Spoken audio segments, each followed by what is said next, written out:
ये कहानी पिछले एपिसोड के आगे से शुरू होगी, तो अगर आपने इसके पहले के एपिसोड्स नहीं देखे तो उसका लिंक मैंने डिस्क्रिप्शन में दे दिया है, आप वहां से जाकर देख सकते हो। तो जैसा कि हमने पिछले एपिसोड में देखा था कि फिंगर और मिंग फई पूरा कॉलेज घूम रहे थे और आखिर में जब वो कोटोडोमा ट्रेनिंग एरिया में गए थे तब एक लड़का अपने कोटोडोमा को कंट्रोल नहीं कर पाया और पूरे एरिया में पानी फैलने लगा था।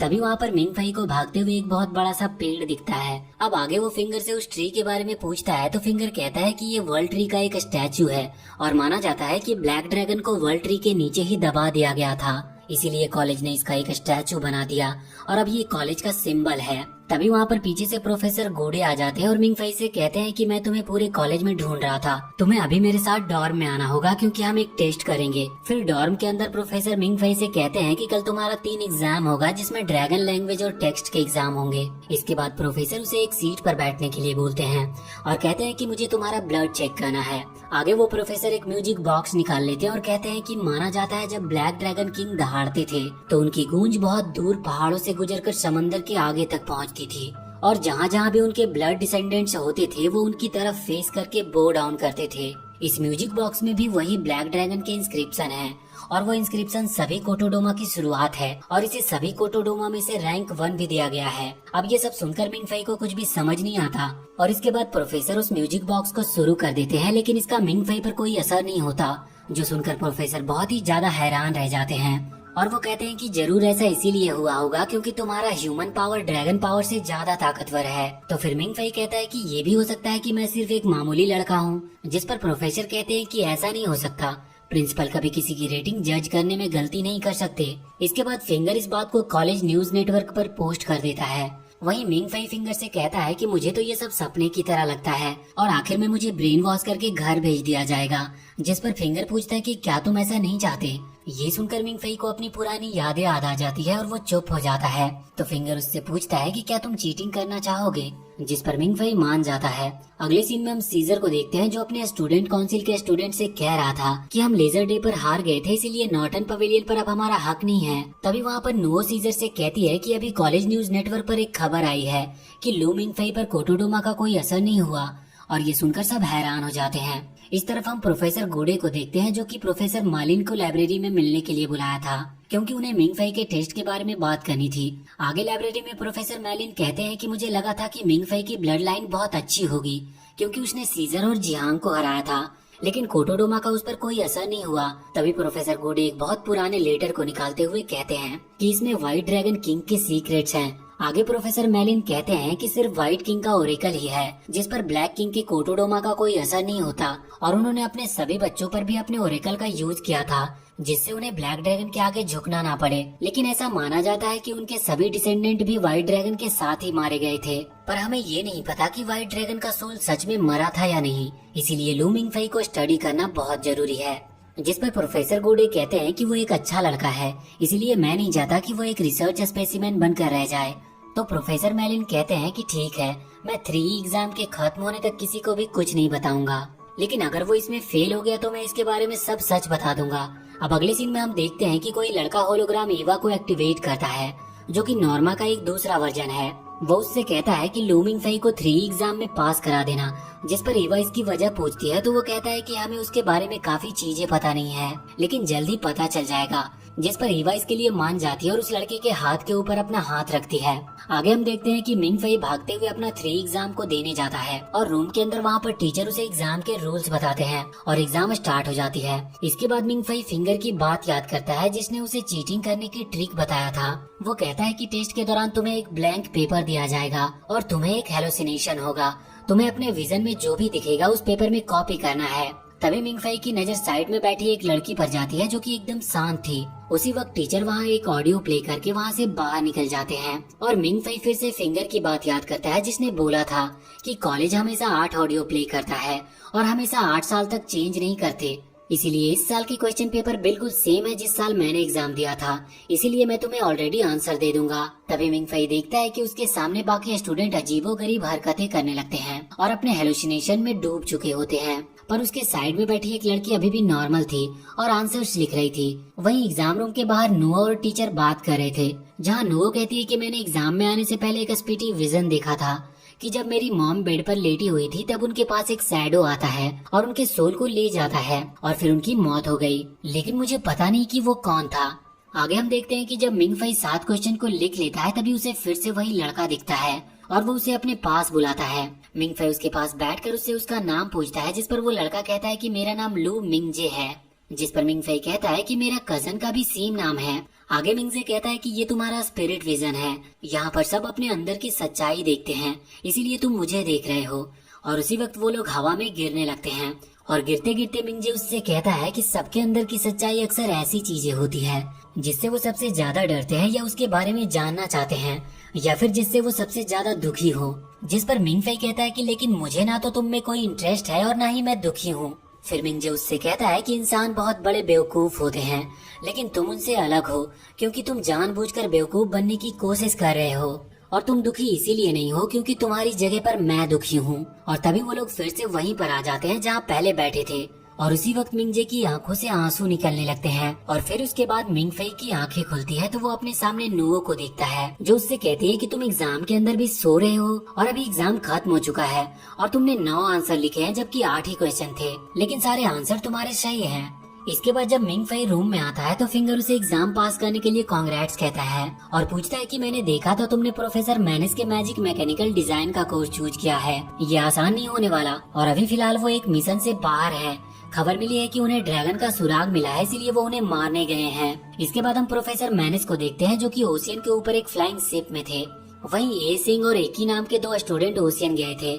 आगे ये सिंह अपने कोटोडोमा का यूज करता है जिससे वहाँ एक स्नेक समन हो जाता है और वो उसे नीचे जाने के लिए कहता है। फिर थोड़ी देर बाद सिंह को पता चलता है कि उनके पैरों के 40 मीटर नीचे एक बहुत बड़ा मेटल है और सिंह का स्नेक उसे एक्सप्लोर कर रहा है।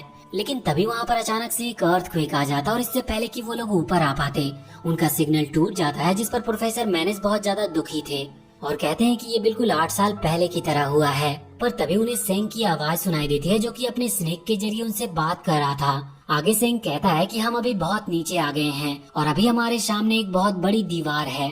इसके बाद प्रोफेसर प्रिंसिपल को कॉल करके बताते हैं कि सेंग और एकी को एक ओशियन के अंदर एक ब्रॉन्ज से बनी सिटी मिली है, जिस पर प्रिंसिपल कहते हैं कि ये बिल्कुल कहानियों की तरह है। ये किंग ऑफ ब्रोंज और फायर का पैलेस है, इसीलिए हमें जल्दी से उसे एक्सप्लोर करना चाहिए।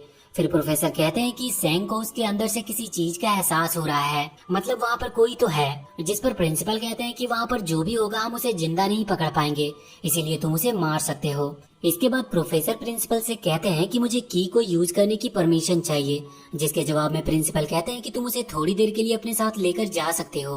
आगे वो प्रोफेसर एक रूम में आ जाते हैं जहाँ पर एक लेडी ने एक छोटे बच्चे को पकड़ा हुआ था। प्रोफेसर उससे कहते हैं कि प्रिंसिपल ने मुझे इसे ले जाने की परमिशन दी है, जिस पर वो लेडी कहती है कि ठीक है, पर तुम्हें इसको लेकर बहुत केयरफुल रहना होगा क्योंकि हमारे पास सिर्फ यही इकलौता की है और इसका ब्लड इतना प्योर है कि चूजियांग भी इसके सामने कुछ भी नहीं। अब जाते जाते प्रोफेसर उससे कहते हैं कि कभी कभार अपनी बेटी को भी याद कर लिया करो, भले ही तुमने उसे अडॉप्ट किया है। जिस पर वो लेडी कहती है कि मुझे नहीं लगता वो मुझे अपनी माँ समझती है। तो प्रोफेसर गुस्से में कहते हैं कि नुओ एक बहुत अच्छी लड़की है, इसीलिए उसके बारे में ऐसा मत बोलो। इसके बाद हम प्रोफेसर और एक लड़की को बात करते हुए सुनते हैं, जहाँ हमें पता चलता है कि किंग ऑफ ब्रोंज और फायर का दूसरा नॉर्टन है जो कि ब्लैक ड्रैगन के डायरेक्ट फैमिली से है। इसके बाद वो लड़की प्रोफेसर से पूछती है कि आखिर ब्लैक ड्रैगन है क्या, जिस पर वो कहते हैं कि इंसानों की नजरों में ड्रैगन एक भगवान या शैतान हो, लेकिन ड्रैगन की नजरों में इंसान उनके गुलाम हैं, जिन्हें वो धूल के बराबर भी नहीं समझते। इसके बाद प्रोफेसर उस छोटे से बच्चे को लेकर ओशियन के अंदर चले जाते हैं और वो सैंग और एकी के पास पहुंचते हैं। आगे वो वहाँ पर अपने कोटोडोमा से पानी के अंदर एक जगह बना लेते हैं और उस सिटी के गेट के पास जाकर उस छोटे बच्चे को बाहर निकाल देते हैं। अब वो बच्चा अचानक से वहाँ खड़ा होकर उस स्टैचू को अपनी उंगली से टच करके कुछ बोलने लगता है, जिससे उस स्टैचू के अंदर से एक की निकलती है और प्रोफेसर उस की को उस स्टैचू की आँख में डाल देते हैं, जिससे वहाँ का गेट ओपन हो जाता है। पर तभी वो छोटा बच्चा रोने लगता है तो प्रोफेसर उसे चुप कराकर अंदर सुला देते हैं। इसके बाद वो सैंग और एकी से कहते हैं कि तुम लोगों के पास 2 घंटे हैं और उसी बीच नॉर्टन का स्केलेटन लेकर बाहर आ जाना, या फिर अगर बाहर नहीं ला पाए तो तबाह कर देना। और इतना कहकर प्रोफेसर वहाँ से ऊपर चले जाते हैं। इसके बाद सैंग और एकी उस सिटी के अंदर जाते हैं। आगे वो देखते हैं कि वहाँ बहुत सारे अजीब स्ट्रक्चर्स थे।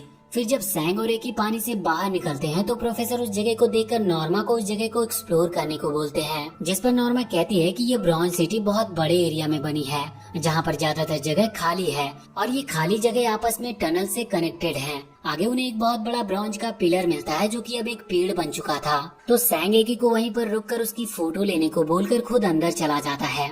वो जाते जाते एकी से कहता है कि अगर कुछ गड़बड़ हो गई तो अकेले भाग जाना। वहीं प्रोफेसर एकी को उस पिलर के टॉप एरिया को चेक करने के लिए कहते हैं और उसे बताते हैं कि इसके ब्रांचेज और लीव्स अजीब लग रहे हैं।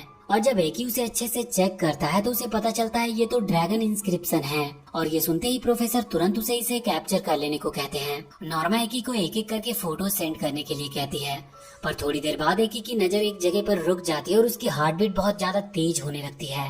और तभी एकी और प्रोफेसर के बीच का डाटा ट्रांसमिशन का लिंक टूट जाता है। वो वहाँ पर बेहोश होकर गिरने ही वाले थे, पर तभी सेंग आकर उसे पकड़ लेता है और उसे बचा लेता है।